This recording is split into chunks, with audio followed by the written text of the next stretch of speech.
They called them rats. Churchill forgot their names. Montgomery stole their victory, and Hollywood acted like they never existed. You think you know the story of El Alamein? You think Monty the hero, Rommel the genius, and the British Empire saved North Africa.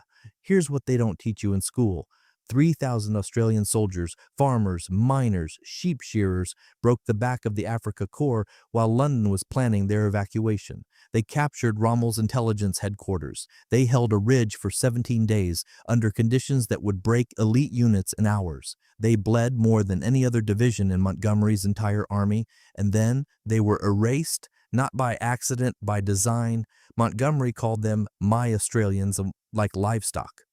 Churchill mentioned them once in 6 volumes of Memoirs. Rommel, or the enemy, praised them more than their own allies ever did. And when the war ended, the glory went to generals who used these men as bait and then wrote them out of history. This is the story of the greatest military theft of the 20th century. Not a theft of territory, not a theft of resources, a theft of honor. If you've never heard of Tel el Eisa, if you don't know what the 9th Division paid at the coastal corridor, if you think El Alamein was won by British genius and not Australian blood, then you're about to discover why empires write history and why the truth waits in the sand until someone digs it up. Stay with me, because by the end of this, you'll understand something Hollywood will never show you. The best soldiers at El Alamein weren't British. They weren't American. They were the ones everybody forgot. Let's fix that.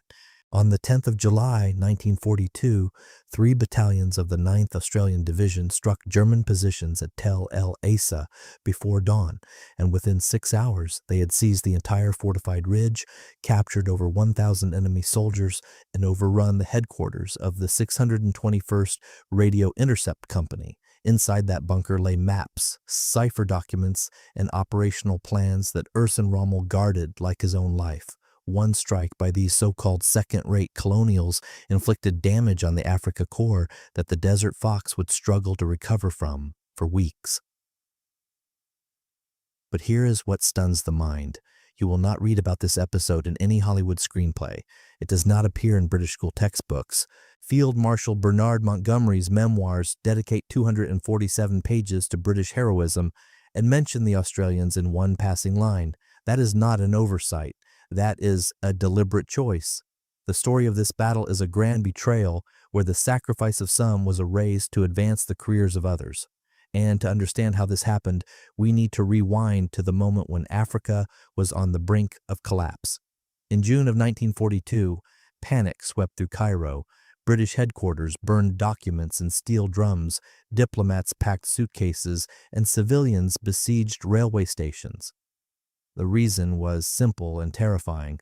Rommel, his Afrika Korps, had just captured Tobruk, taking 33,000 prisoners, mountains of weapons, fuel, and supplies. This was the most humiliating British defeat since Singapore, and now practically nothing stood between the Desert Fox and the Suez Canal. The 8th Army retreated so fast that German intelligence struggled to track its movements. Entire brigades lost contact with headquarters, abandoned vehicles on roadsides, and soldiers wandered through the desert without water or orders. Winston Churchill called it a disgrace, but failed to mention that his own decisions, redeploying the best divisions to Burma and Greece, left North Africa with exhausted forces. The blame rolled downhill, while those at the top rewrote their mistakes into strategic necessity. The final defensive line ran through a small railway station called El Alamein. To the right lay the Mediterranean Sea. To the left stretched the impassable Qattara Depression. This was the only place where Rommel could not outflank British positions. If this line collapsed, Cairo would fall, the Suez Canal would fall, and all the Middle Eastern oil that kept the Allied war machine running would fall straight into Hitler's hands.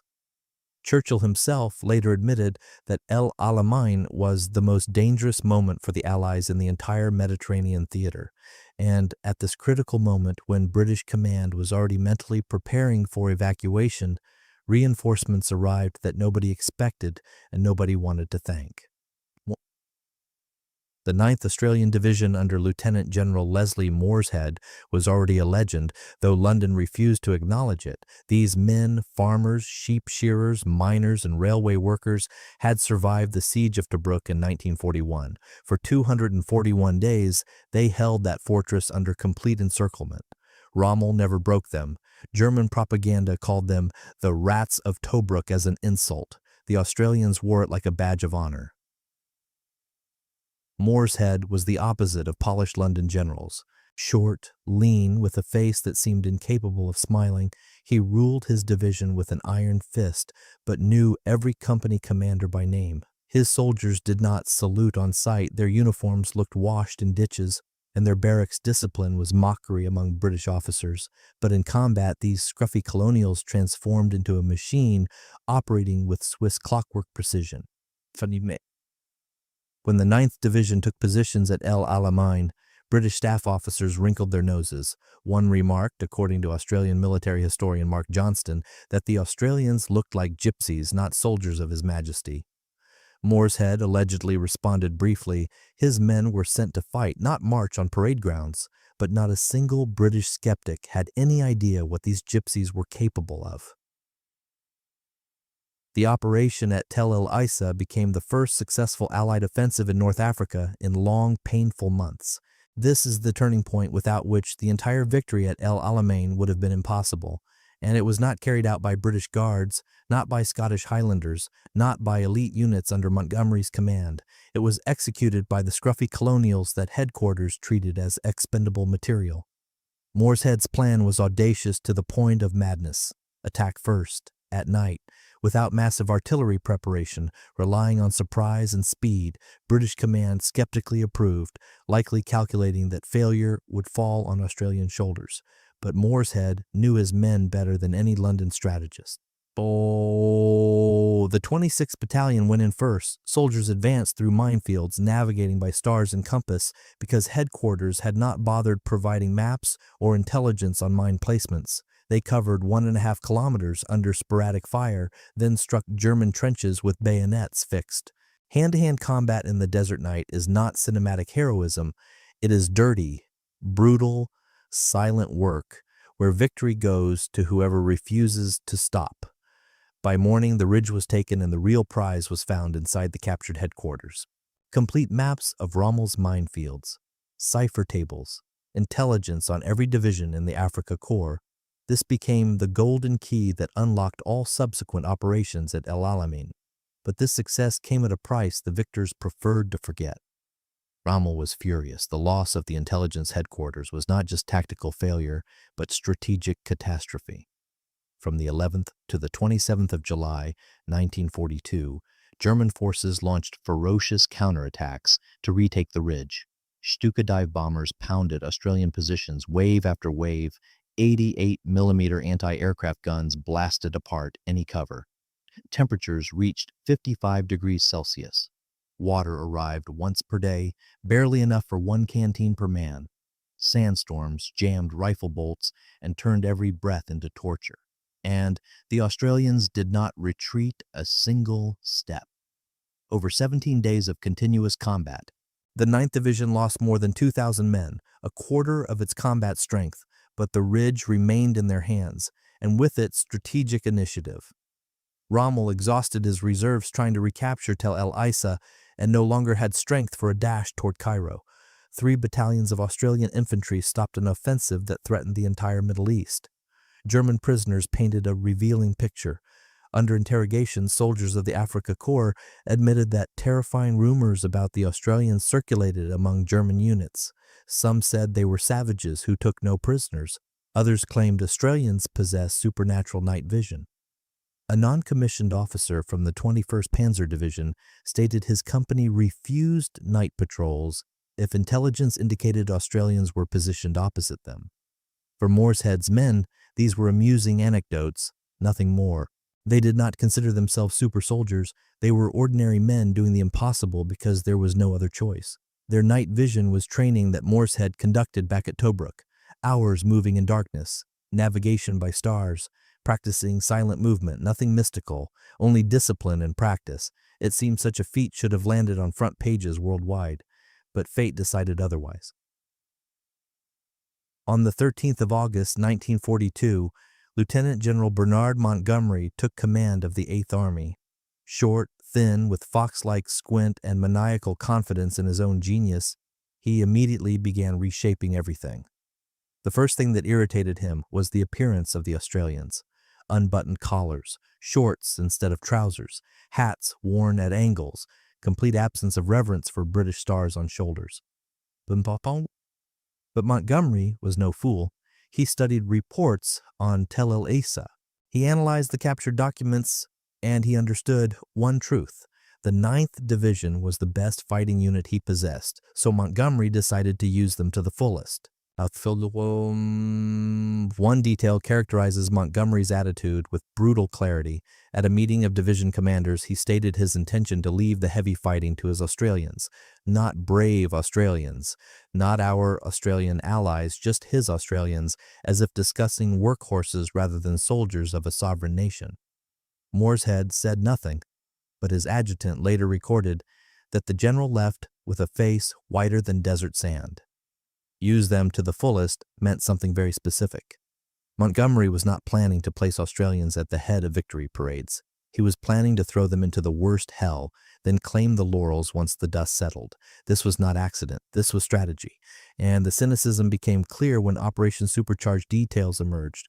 Montgomery's plan for the Second Battle of El Alamein, beginning on the 23rd of October 1942, envisioned the main breakthrough in the center. To achieve this, Rommel needed to be deceived. He had to believe the main blow would fall in the north. The 9th Division was tasked with diversionary attacks on the northern flank along the coastal road, in staff language, demonstrative actions to pin down enemy reserves. In trench language, Australians would attack fortified positions again and again, creating the appearance of a main strike so Rommel would commit his best units there and weaken the center. The 9th Division was used as bait, living bait thrown to make the crocodile open its jaws. Morshead understood everything, but refusing would destroy the division's reputation and give London an excuse to write off the Australians permanently. So he accepted but demanded maximum artillery support and evacuation plans for wounded. Montgomery promised both, but as events showed, he kept far from all his promises. What began on the 23rd of October on the northern flank became one of the bloodiest pages in Australian military history. The 8th Army rolled backward so fast that even German intelligence struggled to track where retreat ended, and panic began. Communications collapsed, orders arrived too late, and entire brigades dissolved into the desert without water, without direction, without any certainty that a coherent front line even existed. Trucks, artillery pieces, and tanks that yesterday symbolized Army pride now sat abandoned on roadsides, useless scrap metal left behind because there was no fuel, no spare parts, and no time.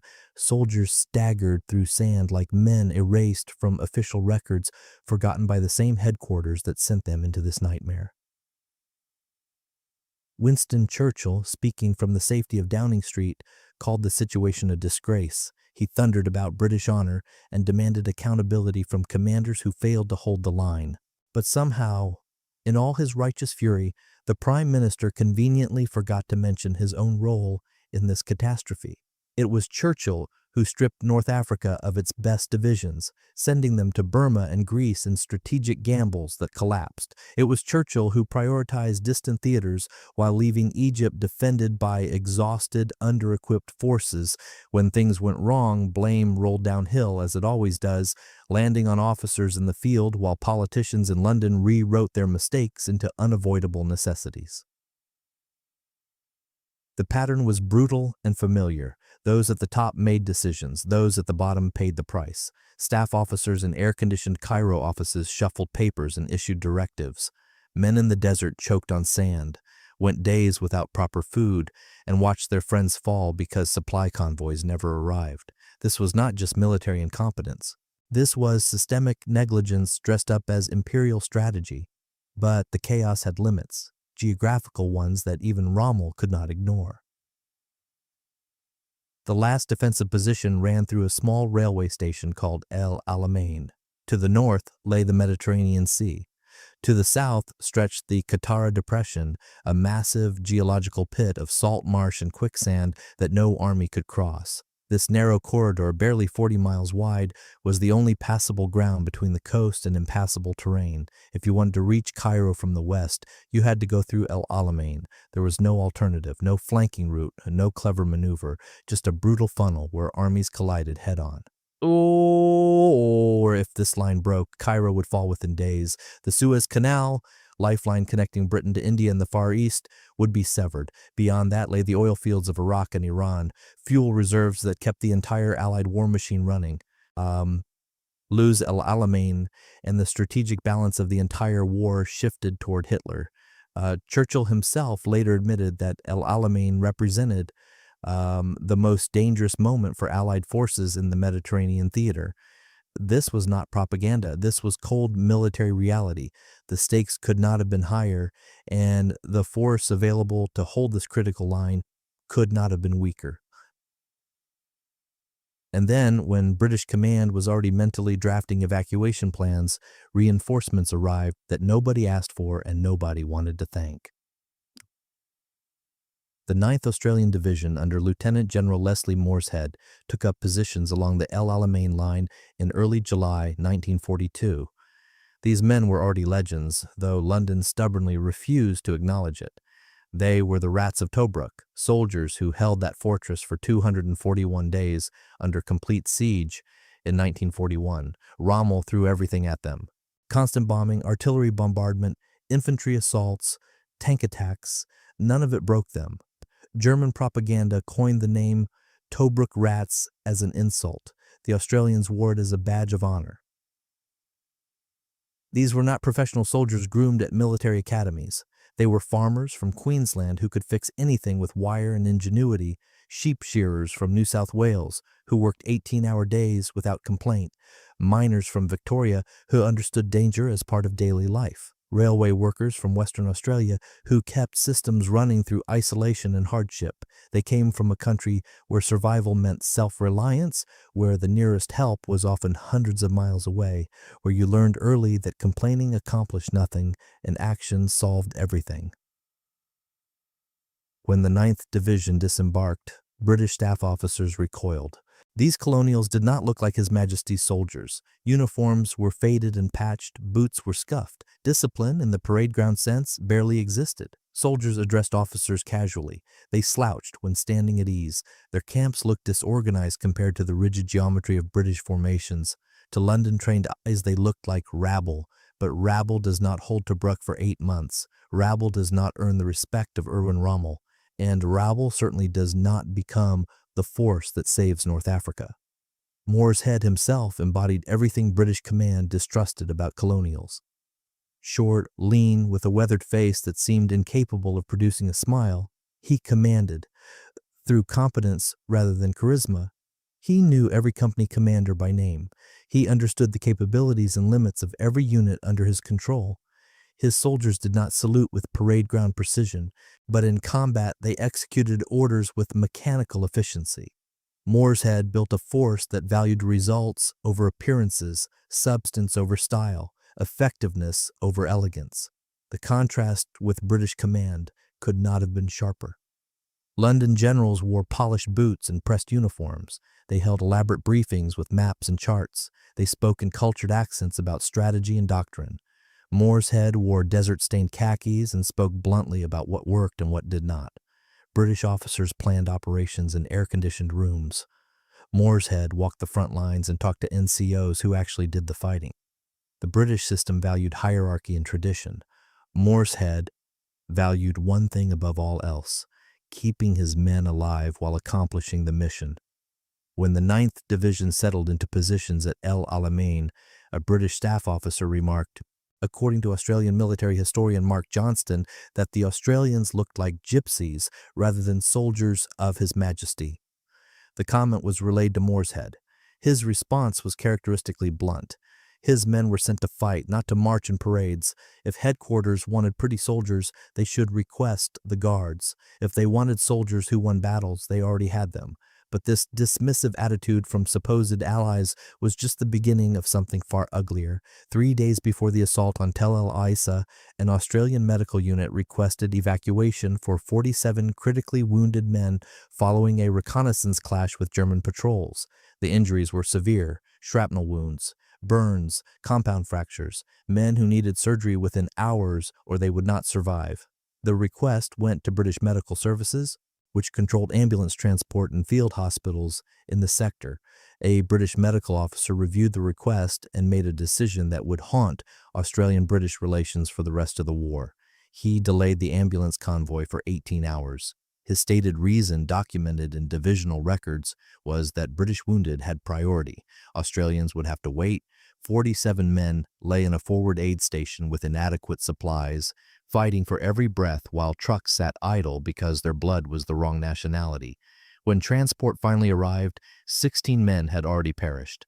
31 survived long enough to reach the hospital. Morshead filed an official complaint with 8th Army Headquarters. It was ignored. No investigation was conducted. No apology was issued. The lives of 16 Australian soldiers, men who wore the same uniform and fought the same enemy, simply did not matter enough to warrant accountability, but the Australians learned a lesson that day. If British command would not protect them, they would protect themselves. Australian medical teams established their own evacuation system. They commandeered trucks from British supply depots without authorization. They siphoned fuel from stockpiles meant for other units. They created alternative routes to medical facilities, bypassing British control entirely. When confronted, Australian officers offered no apologies. They had requested help through proper channels. That help was denied, so they took what they needed to save their own men. British headquarters called it theft. Australians called it survival. This incident crystallized a truth that Morshead and his officers already understood. They could not rely on the system. They could only rely on themselves and each other. And when the time came to prove their worth, they would do it not with permission from London, but despite opposition from supposed allies.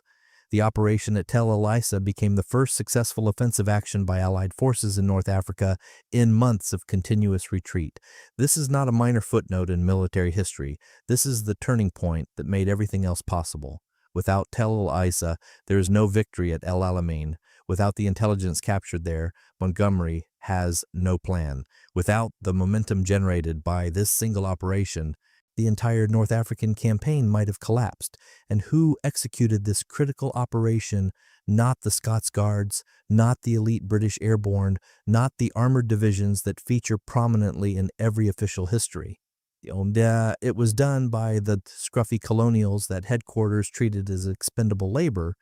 It was done by farmers and miners who learned warfare through necessity rather than academy training. It was done by men whose names would be systematically erased from the history books written by the very people they saved.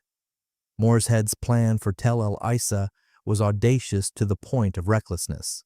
Instead of waiting for Rommel to strike again, he proposed attacking first, at night, without conventional artillery preparation that would alert the enemy, relying entirely on surprise, speed, and the night fighting skills his men had perfected during the Tobruk siege. British command approved the plan with obvious skepticism, likely calculating that failure would be blamed on Australian rashness rather than on headquarters that authorized it. But Morshead knew something British staff officers never understood. He knew exactly what his men were capable of. The 26th Battalion moved out first, advancing in extended lines through known minefields. No maps existed showing safe passages. British intelligence had failed to provide reconnaissance data, so Australian soldiers navigated by compass and stars, trusting their training and each other. They moved 1.5 kilometers through enemy territory in complete darkness, maintaining absolute noise discipline. German sentries heard nothing until it was too late. The assault went in with bayonets and grenades. Hand-to-hand combat in the desert night is not the sanitized version shown in films. It is brutal, intimate, terrifying work where survival depends on who reacts faster and who refuses to stop. Australians cleared trenches and bunkers with mechanical efficiency, overwhelming defenders before they could organize resistance. By dawn, the ridge belonged to the 9th Division, but the real prize waited inside a captured German headquarters building. The 621st Radio Intercept Company had been one of Rommel's most valuable intelligence assets. Inside their command post, Australian soldiers found complete maps of every minefield between El Alamein and the coast, cipher tables for German radio traffic, detailed intelligence assessments of Allied dispositions, order of battle documents showing the exact location and strength of every Axis unit in North Africa. This was not just valuable intelligence. This was a complete blueprint of Rommel's entire defensive and offensive capability. Without this intelligence windfall, Montgomery would have been fighting blind. Every subsequent operation at El Alamein depended on information captured at Tel el Eisa by Australian infantry who were not even supposed to be capable of this kind of sophisticated operation. The official histories gloss over this inconvenient fact. The men who captured the documents that won the battle have been systematically written out of the story, because acknowledging their contribution would require admitting something that London could never accept. The colonials were not just competent, they were better. The supply situation for the 9th Division was a chronic disgrace that exposed the ugly truth about British logistics priorities.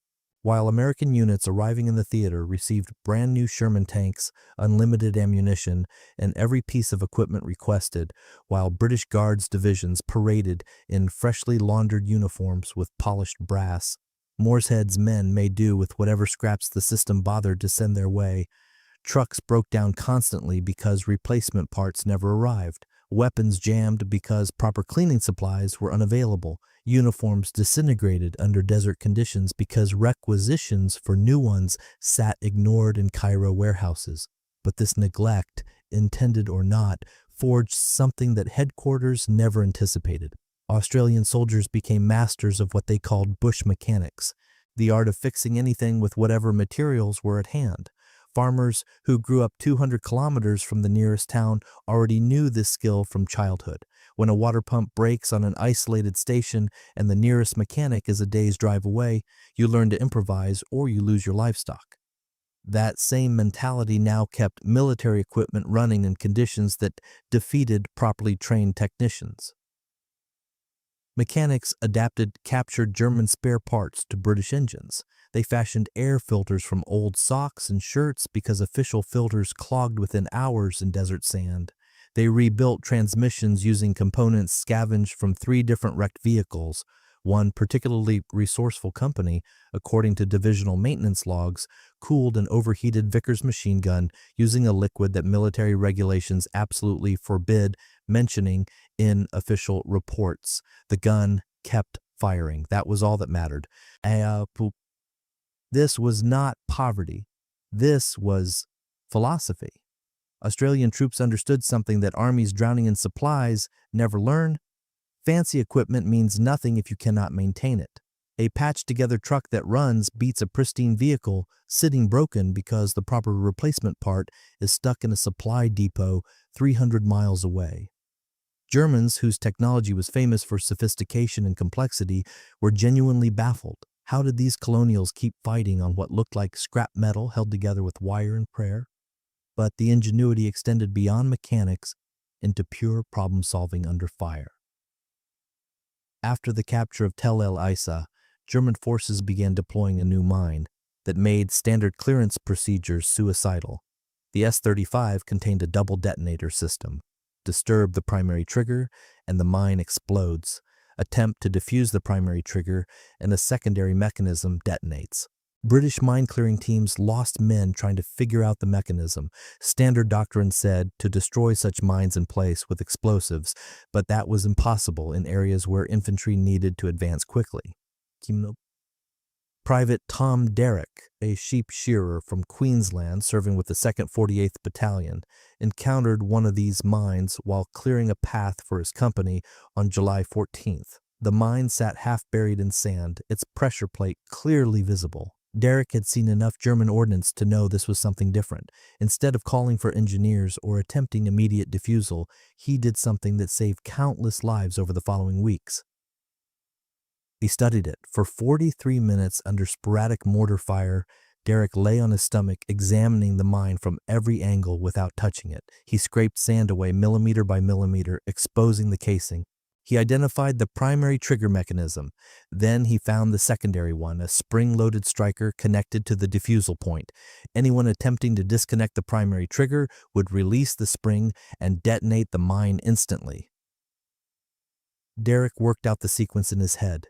Immobilize the secondary striker first, then disconnect the primary trigger. He used wire from his own pack to pin the spring mechanism.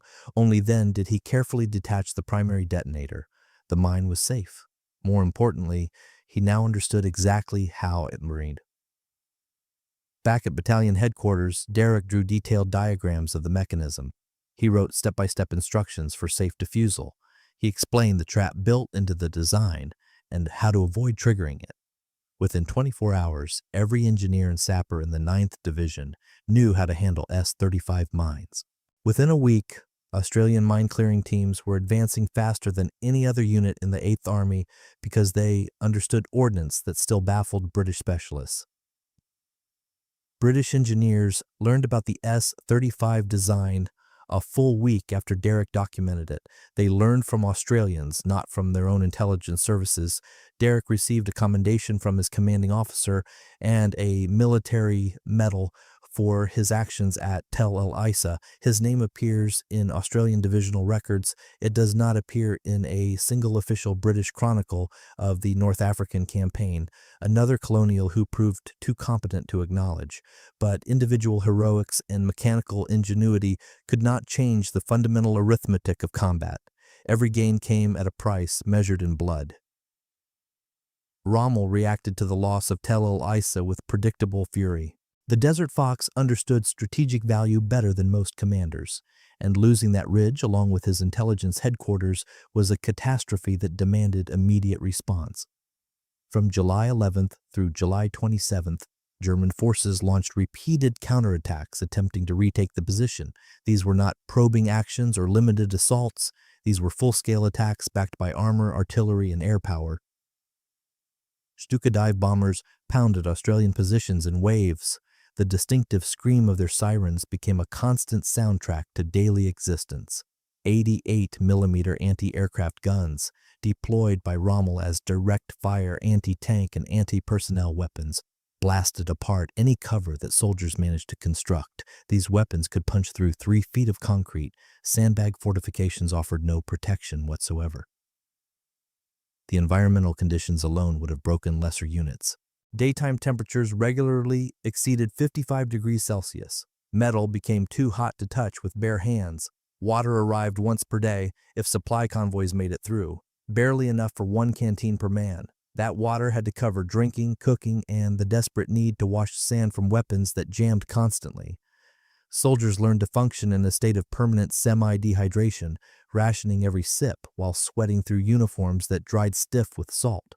Sandstorms turned day into night without warning. Fine particles infiltrated everything: eyes, nose, mouth, lungs. Rifle bolts seized, machine guns choked, men chewed sand with every meal and tasted it for days afterward. The storms also provided German artillery spotters with perfect opportunities, firing blind into known Australian positions while defenders could not see incoming rounds until impact.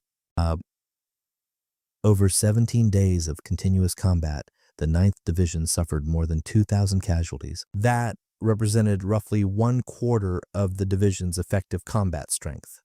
Companies that went into Tel el Eisa with 120 men came out with 70. Platoons were rebuilt around handfuls of survivors.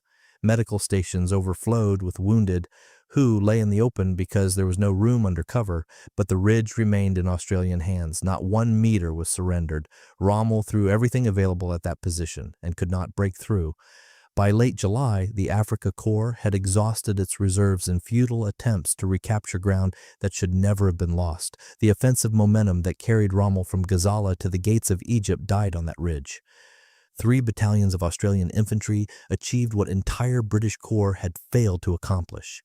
They stopped Rommel cold. The cost was horrific, but the strategic effect was undeniable. German operational reports from late July show a marked shift in tone. Earlier assessments radiated confidence about breakthrough and exploitation. Later reports speak of consolidation, defensive preparation, and concern about extended supply lines. Rommel no longer had the strength to reach Cairo. This Australian defense at Tel el Eisa ended that possibility. And in the process, they earned something that no propaganda could manufacture. They earned the fear of their enemy. German prisoners captured during the counterattacks told a consistent story under interrogation.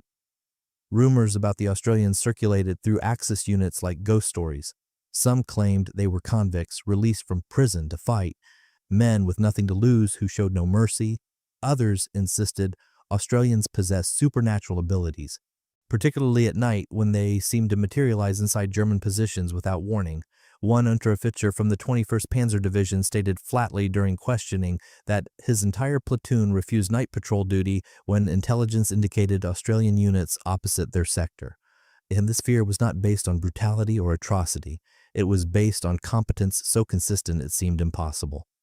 German soldiers were trained professionals from a military culture that prized discipline and skill, yet they found themselves outmatched in close combat by farmers and laborers from the far end of the world. The psychological effect was devastating. If the elite Afrika Korps could not defeat these colonials, what did that say about German military superiority? But there was nothing supernatural about Australian effectiveness. It was the product of systematic training that Morshead had implemented during the Tobruk siege. Night operations were practiced relentlessly. Platoons spent hours moving through darkness without lights, learning to navigate by stars and terrain features. They practiced silent movement until it became instinctive. They rehearsed close combat until reaction became automatic. The so-called night vision that terrified Germans was simply adaptation. Human eyes adjust to darkness given time and practice. Australian units used this biological fact, while German forces relied on flares and searchlights that destroyed their own night vision. When Australians attacked after midnight, they moved through a landscape they could see while defenders were functionally blind. This was not magic. This was professionalism built through repetition and discipline. Morshead demanded standards that seemed excessive until combat proved their value. His men did not possess special powers. They possessed special training combined with the kind of grim determination that comes from knowing your country is too small and too far away to waste soldiers on incompetence. And just when the 9th Division had proven its worth beyond any possible doubt, a new commander arrived to use them in the most cynical way imaginable. On August 13, 1942, Lieutenant General Bernard Montgomery assumed command of the 8th Army. Thin, sharp-featured, with eyes that radiated absolute confidence in his own genius, Montgomery immediately began reshaping the army to match his vision. He inspected units, replaced commanders he deemed insufficiently aggressive, and made clear that the days of retreat were finished. This much was positive, but Montgomery also made clear his opinions about colonial troops.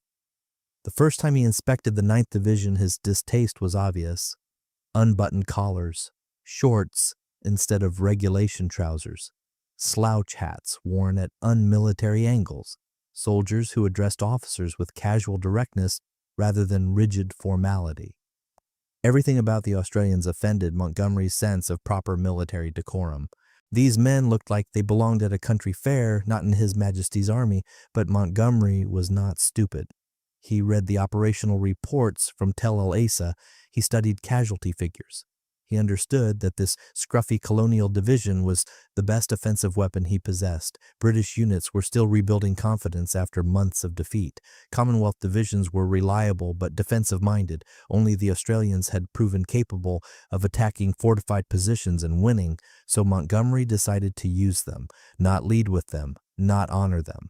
Use them like tools to be employed and discarded once their purpose was served. At a divisional commanders' conference in late August, Montgomery outlined his vision for future operations. According to multiple sources, including notes kept by Morshead's staff, Montgomery stated his intention to leave the heavy fighting to his Australians, not our brave Australian allies, not the distinguished troops from the Commonwealth. His Australians, spoken with the casual possessiveness of a man discussing livestock rather than soldiers of a sovereign nation. Morshead said nothing during the meeting. His face, normally weathered and expressionless, turned pale, according to his adjutant's later account. but he held his tongue because protesting would accomplish nothing except giving London an excuse to replace him with someone more compliant. The division would execute whatever orders came down, but Moorehead now understood exactly what those orders would entail. Montgomery planned to use the 9th Division as bait, living bait thrown into the most dangerous sectors to draw German forces away from the real axis of advance. In staff language, this was called economy of force operations and demonstrative attacks. In plain language, it meant deliberately sacrificing Australian lives to make British operations easier. The cynicism was breathtaking. Montgomery needed a victory to establish his reputation. He needed that victory to appear decisive and elegant, a product of brilliant generalship rather than bloody attrition. So he designed a plan where Australians would do the bleeding while he claimed the brilliance. Operation Lightfoot, the Second Battle of El Alamein, began on October 23, 1942. The plan called for simultaneous attacks across multiple sectors, with the main armored breakthrough in the center. To ensure German reserves concentrated elsewhere, the 9th Division would conduct repeated assaults along the coastal road in the north. These attacks were officially described as operations to fix enemy forces and prevent redeployment. In reality, they were a deliberate meat grinder. The northern sector was a narrow corridor between the sea and minefields, with no room to maneuver and every meter covered by pre-registered artillery fire. Attacking there meant advancing straight into concentrated defenses with no possibility of flanking or surprise. It was the most dangerous ground on the entire El Alamein line, and Montgomery ordered the Australians to attack there again and again and again. The first assault went in on the night of October 23rd under the heaviest artillery barrage since the First World War. 882 guns fired simultaneously, a rolling thunder that shook the ground and lit the sky orange. The 26th Brigade advanced through minefields that sappers cleared literally meters ahead of the infantry. Every step was potentially fatal. Every meter cost blood. German defenders were ready. Rommel, who had learned to respect Australian capabilities, correctly guessed that any attack featuring the 9th Division represented a serious threat regardless of what Montgomery intended. He shifted reserves north, exactly as the plan required. The bait was working. Australians were dying to make it work. The second assault came on October 25th, then a third on October 26th. Each time, Australian infantry pushed forward against prepared defenses. Each time, casualties mounted. Promised artillery support was reduced without notice as Montgomery redirected batteries to other sectors. Medical evacuation was delayed because ambulances were allocated elsewhere. The division was being used up deliberately and systematically. But even as they bled for Montgomery's plan, Australian units still found themselves saving British formations that could not save themselves. On the night of October 30th, German armor punched through Commonwealth positions south of the Australian sector, threatening the headquarters of the British 10th Brigade. Panzers and infantry were less than 3 kilometers from the command post when the situation was reported. British units in the area had already withdrawn. The headquarters staff was preparing to evacuate.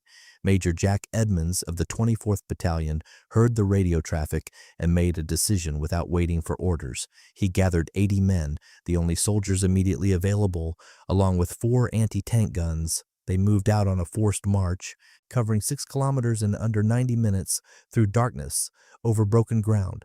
Edmonds positioned his guns in a hasty ambush along the most direct approach to the British headquarters. The German column arrived 90 minutes later, moving confidently because they believed the route was clear.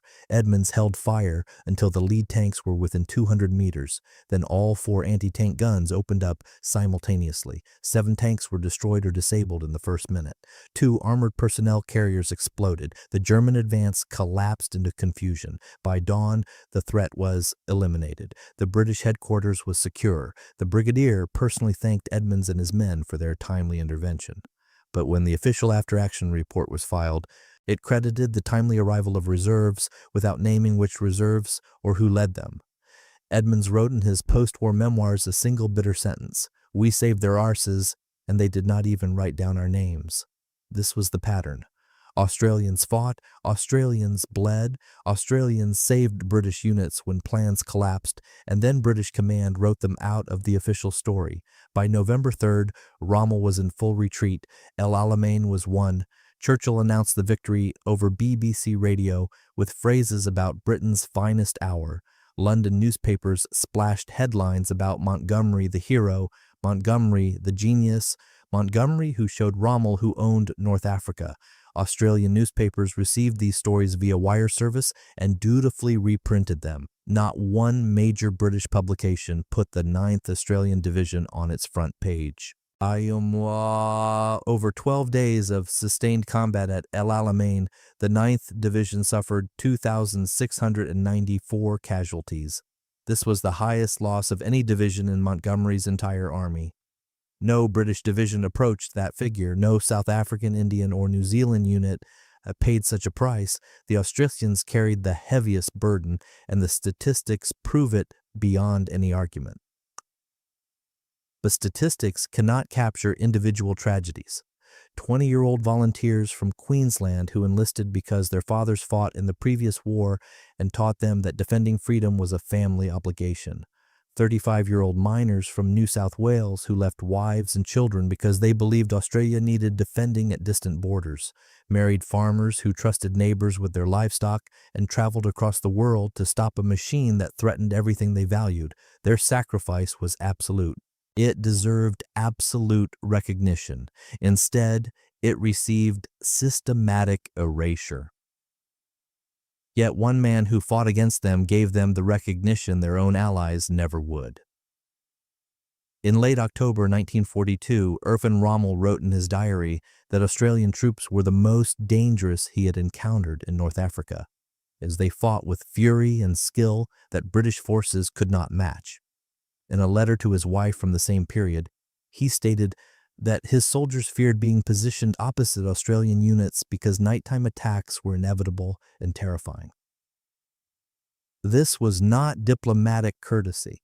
This was the professional assessment of one of the finest commanders of the Second World War. Rommel had no reason to flatter enemies. His private writings show brutal honesty about strengths and weaknesses of opposing forces. When he praised the Australians, he meant it without reservation. So here is the savage irony that defines this entire story. The enemy gave them respect. The enemy documented their excellence. The enemy feared their capabilities. But the allies who needed them, used them, and survived because of them. Those allies wrote them out of history as thoroughly as if the 9th Division never existed. The guns fell silent, the dust settled, and the politicians smiled for the cameras, but for the men of the 9th Australian Division, the ugliest fight was still ahead, the fight over who gets to own the story. Battles can be won in days, but reputations are manufactured for decades. And in the years after El Alamein, the truth did not simply fade, it was squeezed, trimmed, and edited until it fit neatly on a British pedestal. First came the polished myth, wrapped in metals and printed on expensive paper. In the year 1948, Bernard Montgomery published his book titled El Alamein to the River Sangro, and it quickly became a canonical account, studied and repeated until it sounded like gospel. Page after page, he praised my plan, my troops, my victory, and when the Australians appeared at all, they were dissolved into a convenient blur called the Eighth Army.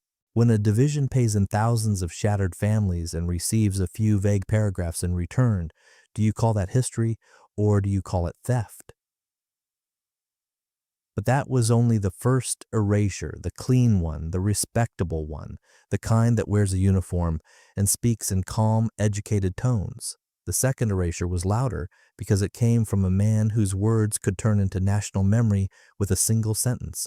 Winston Churchill wrote 6 volumes of memoirs titled The Second World War, a work that later helped him receive the Nobel Prize in Literature, and he devoted serious attention to El Alamein while the Australians slipped past the reader like a shadow. Not because there was nothing to say, but because an imperial narrative prefers a simple picture. Britain triumphs, the Dominions assist, and the messy reality is politely swept out of frame. That is the terrifying power of books and academies. A battle can be shaped by artillery, but memory is shaped by paragraphs, and Montgomery and Churchill understood that better than most generals understand maps. Once the official story is set in print, it migrates into museums, school programs, documentaries, and officer training, and soon even the people who were there start hearing their own lives described in somebody else's voice. And if you think that's accidental, ask yourself why the same names stay bold while others are reduced to footnotes. But then something unusual happened inside the Commonwealth. In Canberra, there was a man who did not carry a field marshal's baton, did not command an army, and did not enjoy conflict, yet he was prepared to challenge London over one simple demand: say their name. Australian Prime Minister John Curtin was not a theatrical figure, and he was not chasing applause, but he was a patriot in the most dangerous sense of the word, the kind who believes that an Australian soldier's life is not a cheap currency for imperial prestige. As early as the year 1943, Curtin began pressing London to acknowledge Australian units openly in official communiques, not buried inside the anonymous label of 8th Army troops. His messages were polite in form and steel in substance because he understood the game being played. If Australia kept sending its sons across oceans while their contribution was treated as background noise, then Australia would remain a supplier of blood, not an equal partner. And when Curtin publicly warned that Australia would not keep sending men to be used and then ignored, London reacted with shock and irritation, as if the Dominion had committed a crime by demanding basic respect. British newspapers answered with accusations of disloyalty and of undermining imperial unity, because that is what empires do when a smaller nation refuses to stay quiet. But for Australians at home, Curtin's stance became a turning point the moment a country at the edge of the world spoke back to the metropole and said, in effect, stop treating us like expendable manpower and then pretending we were never there. The personal cost was heavy. The pressure, the stress, and the constant conflict wore him down, and he passed away in July 1945, only weeks before the war ended, without seeing full justice for the men whose names he tried to protect. Yes. But that was only the political front, and politics is slow. The cultural front moved even faster, and it was merciless. Look at the 20th century's most powerful memory machine: film. Hollywood produced hundreds of Second World War stories, and if you count television projects, the number climbs into the thousands. Yet the number of major films devoted to Australians at El Alamein is brutally simple: 0. It is not because the story lacks drama. Tel el Eisa has everything: night assaults, captured intelligence, desperate counterattacks, a narrow coastal corridor turned into a grinder, and a division that paid the highest price and then vanished from the spotlight. Yet global audiences can name Omaha Beach scenes from memory while having no clue that Australian infantry cracked the Afrika Korps in North Africa's heat. The reason is uglier than conspiracy and more effective than censorship. It is economics. Hollywood makes films for the American market, so the camera follows Americans. British film and television serve British audiences, so the center of the frame is filled with British commanders. Australia, with a population in the tens of millions, is too small a market to force the global industry to rebuild a narrative around Australian sacrifice, so the sacrifice becomes optional, then invisible, then unknown. Money, not malice, becomes the engine of forgetting, and that is why the forgetting lasts. Even the British screen did its part. The film The Desert Fox, released in the year 1951, tells Rommel's story through Montgomery's lens, and the Australians are not even mentioned. British documentaries repeatedly recycle the Montgomery victory formula, sometimes granting the Australians a few seconds as if their role was carrying ammunition rather than bleeding on the northern flank. And when the public is fed the same framing for decades, it stops asking what was cut. But that was only the international amnesia. The more disturbing twist is what happened inside Australia itself. The text points out that surveys show many younger Australians recognize Gallipoli, helped by popular film and annual commemorations, and they recognize Kokoda through school and screen narratives, yet mention Tel el Eisa, or Operation Supercharge, and you get blank stares. The story does not disappear in one dramatic moment. It drains away in silence, edition by edition, lesson by lesson, until a nation forgets an episode that once shook the desert. And then comes the sharpest insult of all, the paradox that should make any believer in Allied brotherhood stop and stare. The enemy respected the 9th Division more than their own allies did. Erwin Rommel, a commander celebrated for his skill, wrote about Australians repeatedly in notes that were later published as the Rommel Papers, describing them as stubborn, dangerous in night operations, and capable of improvisation that baffled German staff work. He noted in the source text's framing that German soldiers feared being posted opposite Australians because they expected the night to bring them into the trenches without warning. Think about the absurdity of that. The man they came to stop recorded their effectiveness with professional respect, while the men who benefited from their sacrifice polished their own myth and left the Australians nameless. The enemy fixed them in ink. The Allies dissolved them in fog. In world military history, it is hard to find a more bitter contradiction. The wound from the enemy is expected, but the wound from an ally comes with a smile and a medal ceremony. But that was only the emotional punch. Now comes the question that turns the whole story into a courtroom, because at some point someone has to put the myth on the stand. Who owns the victory at El Alamein? If you follow textbooks, museum captions, and the familiar British narrative, the answer is simple. Montgomery. His name sits at the top of reference books, his strategy is studied in academies, and his status as hero of El Alamein is bolted down like a bronze plaque.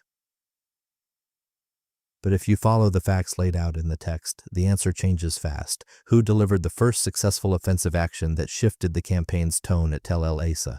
Who captured intelligence documents, minefield maps, and cipher material described as a golden key that opened the way for later operations? Who was assigned the northern diversion role, the living bait designed to draw Axis reserves, while others prepared the real breakthrough?